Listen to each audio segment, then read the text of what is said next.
Word of God must be in us richly. Pangako ng Diyos yan. Tinawag tayo to have life more abundant. And the thief coming not but to destroy and to rob us. Okay? At yan ang vision niya. Pero ang vision ng Diyos at ating Panginoong Isus, magkaroon po tayo ng masagana. Sabi mo siya katabi, masagana pa rin. Kanina pa eh. Yun na in front of the Holy Spirit, cluster na yun. Kevin na yun eh. Kaya nandito nga kayo, kaya pinagpala na tayong lahat eh. Smile naman dyan. Okay, at hindi ko po, Matthew chapter 7, verse 16. Nakalagay ba dyan? Ano sabi dyan? Ano natin? Basahin natin. Ye shall know them by their fruits. Do men gather grapes of thorns or figs of a distance? Pagpalayan po tayong lahat. Kayo po yung makakaupo. Okay? Madali lang i-identify ang good and bad. Amen? Because galing po tayo sa bad. Our old nature is bad. Madali ang ating tinatahak mo. Wala pa po tayo sa atin. Kaya ma-identify po natin the work of the flesh and the fruit of the Holy Spirit. Kaya malinaw po dyan sa Matthew chapter 7 verse 16. Ito ay kung babasahin mo sa 15 hanggang 20, basahin nyo na lang po yan kasi mga leaders na kahit makuha. Sama po na lang. Mag-ingat daw tayo sa pulang propeta. Hindi pwedeng mamunga ang masamang puno at mamunga ng mabuti. Kailangan mabuti ang puno para mamunga ang mabuti.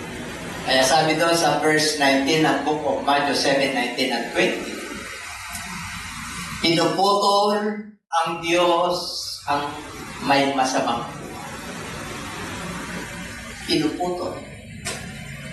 Kaya kailangan ang mga mananampalataya, kailangan mabuting bunga. Dahil pinuputol.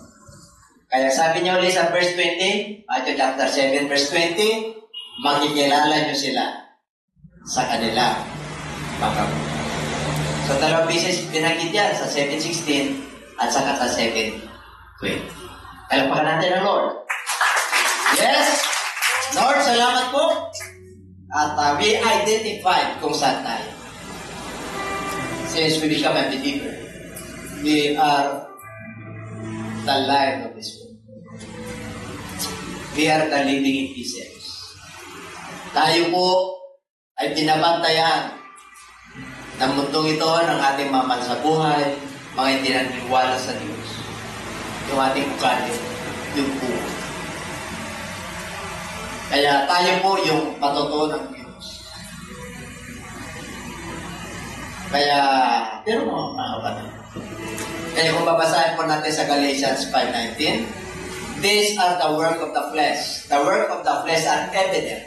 Pag sinabing evident, ayan, hindi tinatago.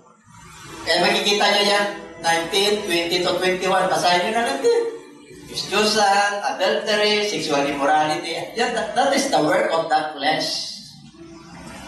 Okay? Ating basahin po natin yan.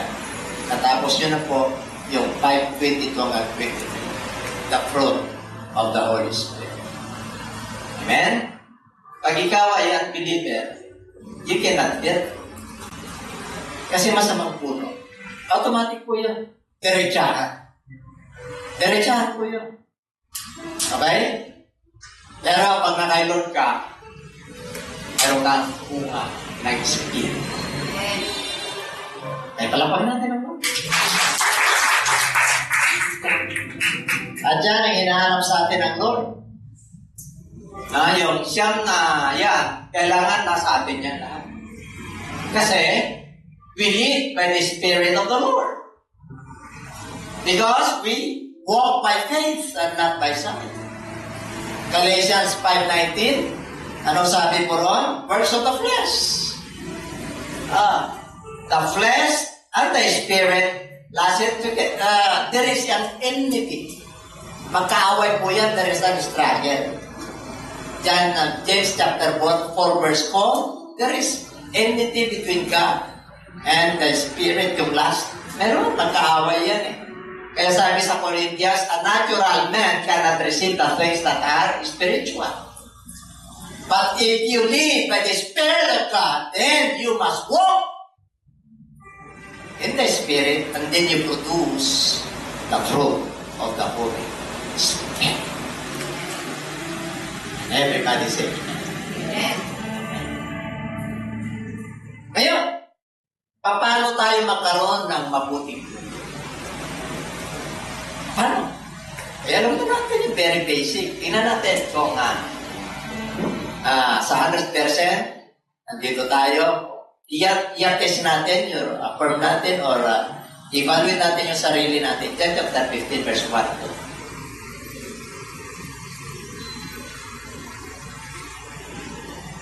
I am the true vine, and my Father is the husbandman. Sabi ni Kristo, ako yung tunay na puno, ang aking Ama ang tagapag-alaga. Bawat sanga na nakatugtong sa akin na hindi namumunga, every branch in me that beareth not fruit. Ibig sabihin, pag ikaw ay sinasabi mo sa Lord ka at hindi ka naman nabubunga, pinuputol, hindi kita uwi. But every branch that beareth fruit, He purged that may bring forth more fruit. Yung isa hindi namumunga, pinuputol. Yung isa namumunga, pruning, nililinis, para lalo mamunga. Ano ibig sabihin niyan, Bishop? Yung mga ugali po natin at kahinaan po natin, inaayos na yung Diyos yan, masakit, pinuprone, nililinis tayo. Masakit! But that is the righteousness of God. Kaya pag napagtagumpayan mo na yung kahinaan mo, abay, mamumunga ka na sa God. Verse 3, you are now clean through His. Sabi mo siya na tabi, malinis ka. Malinis ka. Oo. Hindi pa na lang kung hindi ka nagbibitin na kanya salita. Ipoprove ka talaga. Nilinisin ka talaga. Bakit? Hindi ka nagbibitin. Utos ng Lord ka. Meditate His Word. Day and night. Wala kang puhunan to. Ang puhunan mo dyan, pananampalataya. You walk by faith. You live by the Spirit of God. You are not a natural man anymore. You are Spirit-led. That's why you must produce the Holy Spirit. Kailangan yung bunga, the fruit of the Holy Spirit, magmamanifest sa buhay po natin. And number 1. Ano yung number 1? Tatalaga nyo na lahat. What is the greatest love of God? John 3:16. Alam nyo na po yun. Okay. Kaya, number 1 ang love niya.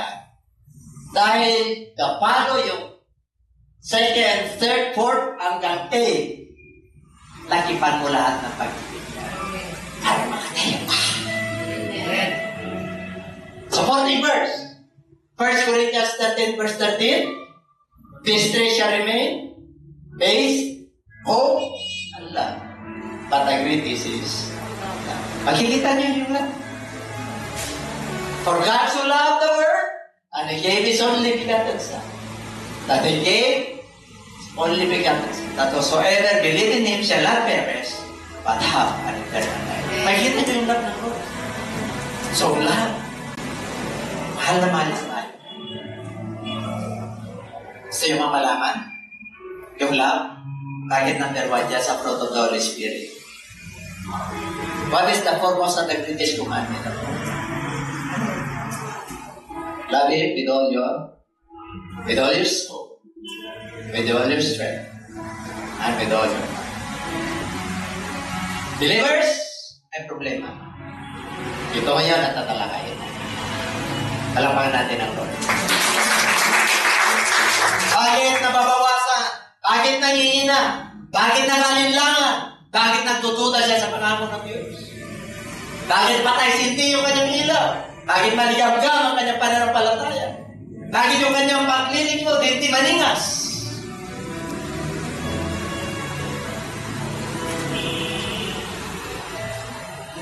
Diba? Okay. The book of Revelation chapter 2 verse 4. Ano sinabi ron? Basahin natin. Nevertheless, I have someone against thee. Because thou hast thee.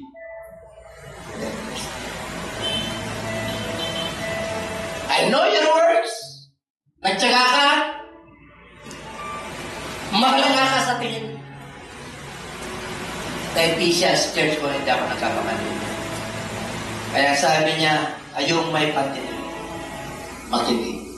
Ito ang pinapasabi ni Spirit. You did your first. Ano dapat natin gawin? Sabi niya, repent. Sinabi niya sa susunod, meron pang 5, saan ka ba bumagsak? Kailan yung unang ningas at pag-ibig mo sa Diyos? Dahil ba sa mga problema? Lumalamig? Dahil ba sa mga gadgets? Nawawalan ka na ng focus? Mas maraming panahon sa gadgets kaysa sa pag-meditate at pagbabasa ng kanyang salita. Akala mo nakatayo? Sabi nga kanina ni Brother Minandro, akala mo nakatayo sa pananampalataya. Pero bagsak. Kaya pagdating ng ating Panginoon, di ko kayo kailangan. Bakit? You don't obey the will of the Lord.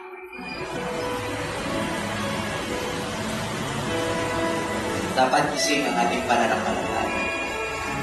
Kahit na may pandemya, ang isip at puso mo ay sa Diyos.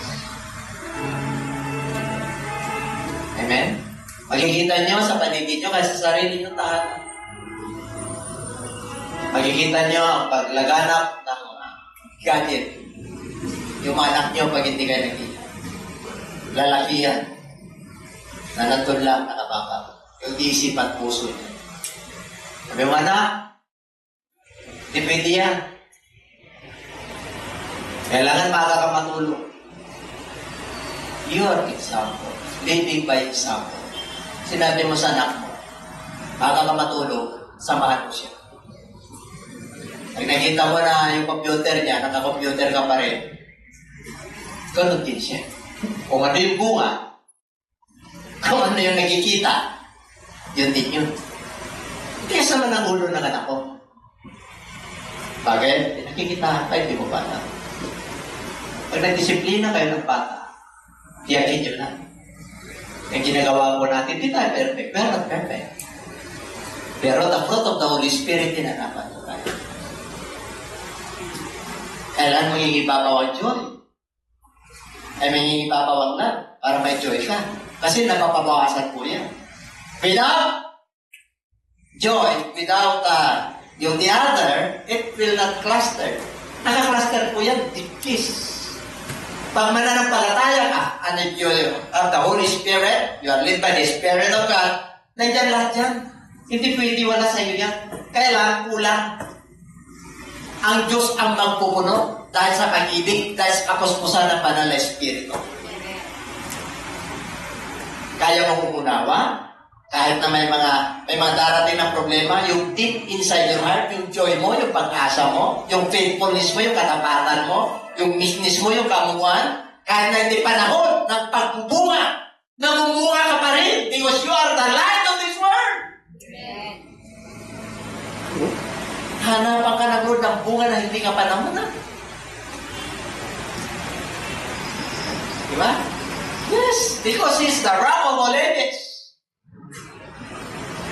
Pinatulad tayo ng Diyos ng isang puno sa gitna ng batisan. Ano sabi niya sa Book of Psalms chapter 1? Blessed is the man that walks not in the counsel of that godly, nor standeth in the ways, nor sitteth in the seat of the scornful, but his delight is in the law of the Lord. Saan daw siya? Masaya?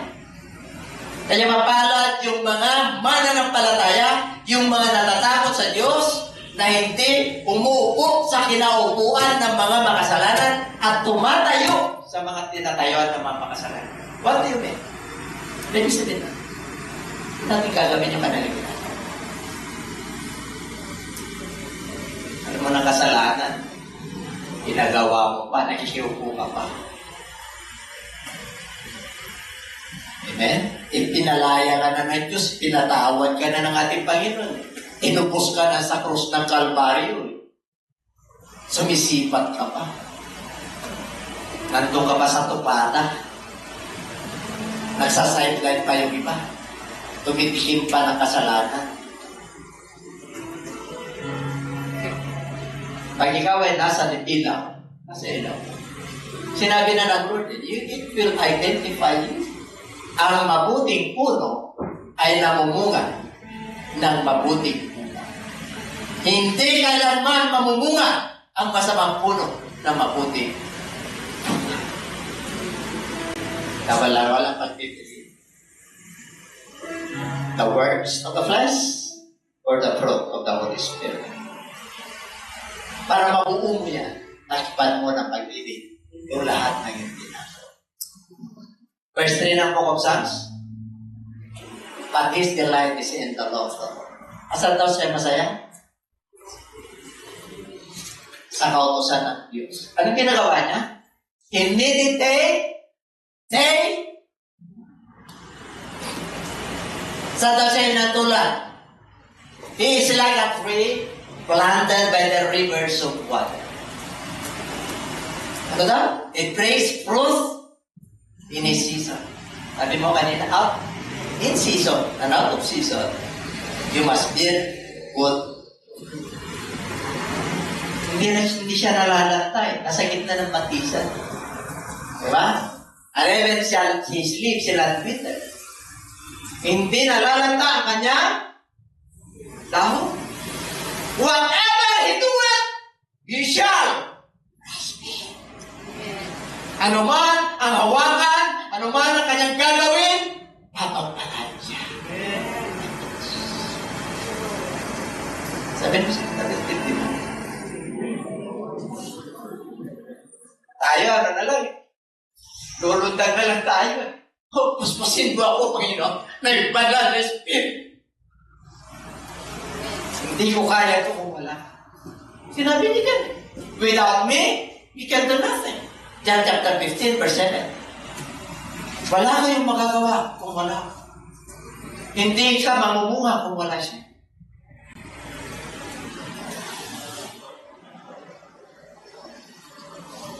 Kaya, hindi na ako paparivive na lang tayo. Tapos na. Dami na natin kaya nalawan. Pero mo, siya yun. Pero mo yung love ng Lord. Remember where thou hast fallen. Alalahanin mo kung saan ka bumagsak. At doon yung pagbagsak mo na yun, yung paglalamig mo na yun, yung pagkakasala mo yun, Lord, patawad po. Hindi ako nakapagpatawad. Hindi ako nakahingi ng patawad sa magulang ko. Doon sa may hinanakit. Ay nakakita ko sa kanya, hindi ko man lang lalapitan, hindi ko man lang na-confess, and repent! Lahat pa tayo mag-quit? Siyempre. Kaya ka tayo nandito. Kaya tayo nananalig kay Kristo. And do the first verse. Ano ba yung do the first verse? At sigla mo, nung muna mong mananampalataya, no? Hallelujah, first year sa pananampalataya. Siyempre, bata ka pa sa faith. Eh. Talagang bigay ng bigay sa'yo ng Lord eh. Umiyak ang Lord, kailangan mo nito. Bata mo pa eh, kasi ang Lord, bigay ng bigay para bata yan. Bigay ng bigay ng hindi yung magulang para hindi umiyak. O, di ba? Pag 2 years old, 3 years old, may gadgets na yan. O para hindi na kita halagaan, gadgets naman. Ten years old, nagko-collapse, namamatay.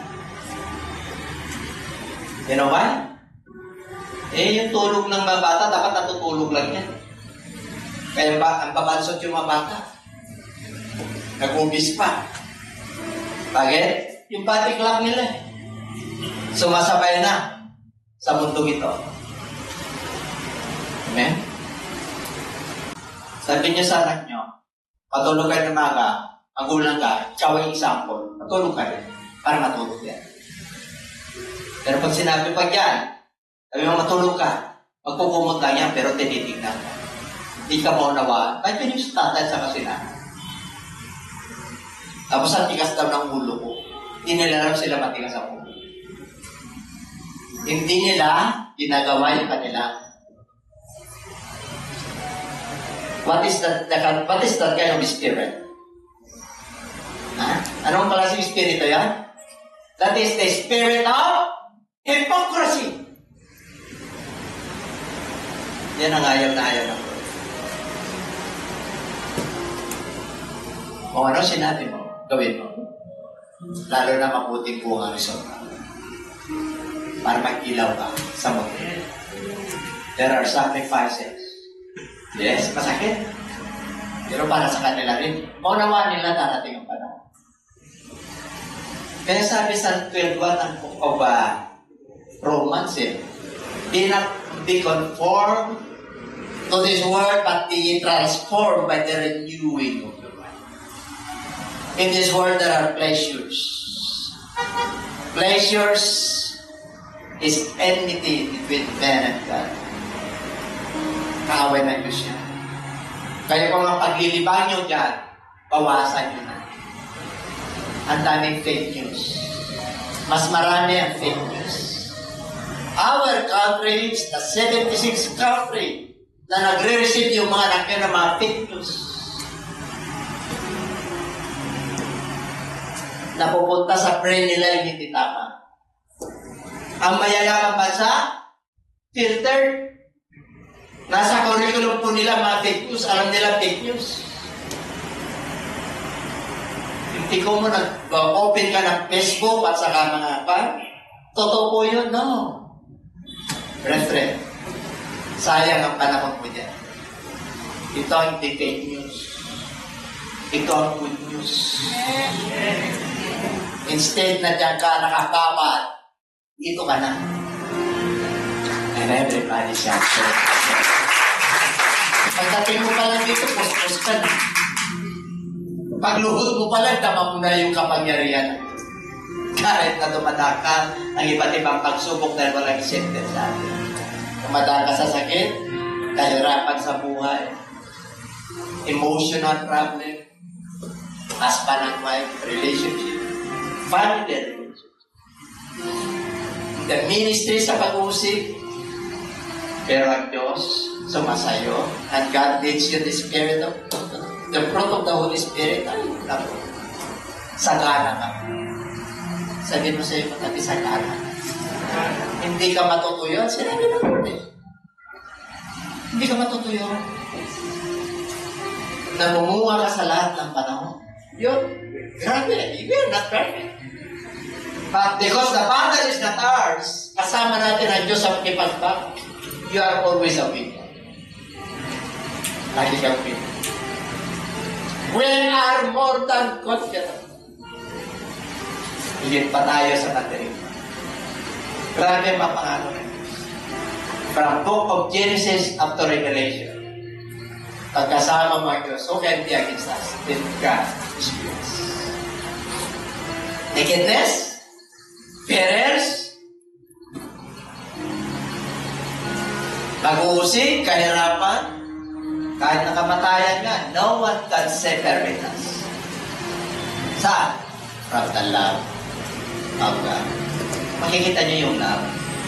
Naka-cluster po yan sa ninth fruit of the Holy Spirit. Kaya yan ang unahin. Para magkaroon ka ng joy, mapuno yung joy mo, nasipan mo ng Panginoon. Meekness, para yung kaumuan mo, hindi minsan mapagis ka dahil kinukulangan ka ng supply. Ano yung supply? Supply sa asawa, supply sa financial, sa basic needs. Kulang ng panahon, pagod, maraming ginagawa. Because of love ginagawa ko. Pupunuin ka rin. Perseverance, faithfulness, siyempre. Love, joy, peace, temperance, meekness, gentleness. Kukumplituin ka. Sinabi sa book of Ephesians, and the Lord Jesus Christ will complete. Kukumplituin ka. Sabi mo siya katabi kompleto. Hindi nagkulang ang Diyos. Kaya lang nagkukulang tayo. Dahil nagkukulang tayo sa Kanya. Saka sabi mo siya katabi mayaman ka. Kasi mayaman yung Diyos natin. Yes. Ngayon, tas natin yung ating mga Warakid. Come on, Church of God, leaders and workers. Oh, hallelujah. Heal our cup, oh God. Revive our heart, oh God.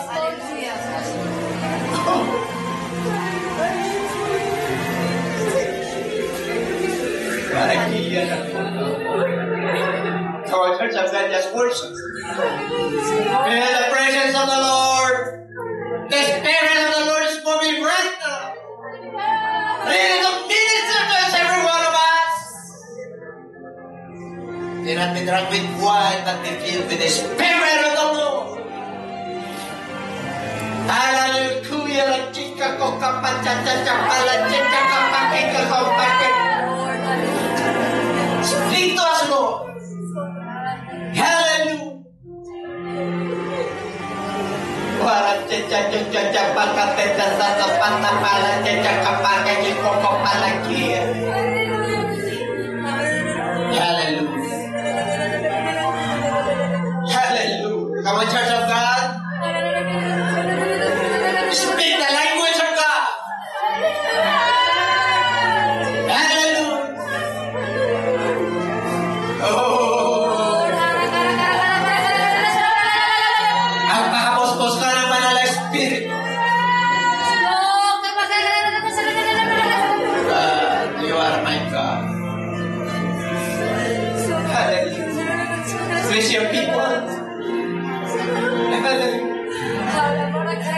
Sanctify us, O God.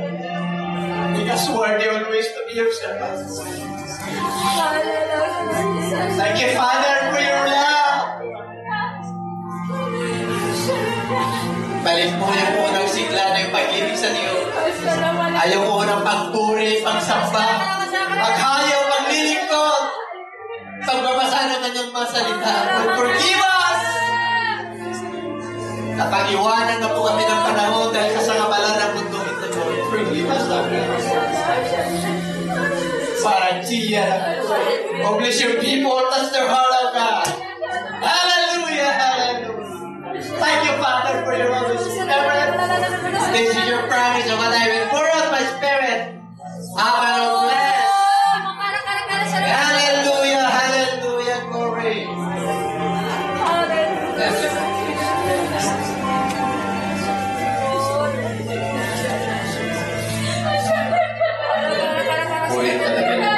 Praise not the Holy Spirit. Don't stop the flow of the Holy Spirit.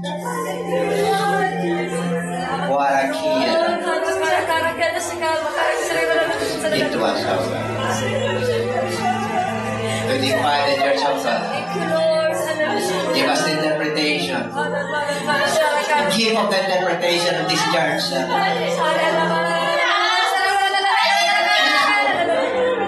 Yes, Lord. Speak to us, Lord. Yes, so hallelujah. Thank you, Father. Thank you, Lord. They're coming very, very soon. Hallelujah. Thank you, Lord, for the hope, for the faith, and for the love. And you first love us. Ikaw ang unang umibig sa amin. Kaya kami umibig sa aming kapwa. Una sa iyo. Kaya nakakayanan po namin. Namin din sa bless your people, bless your workers. Strengthen their faith. As we go on our communion, To remember your death sa pagod. Lord. Hallelujah.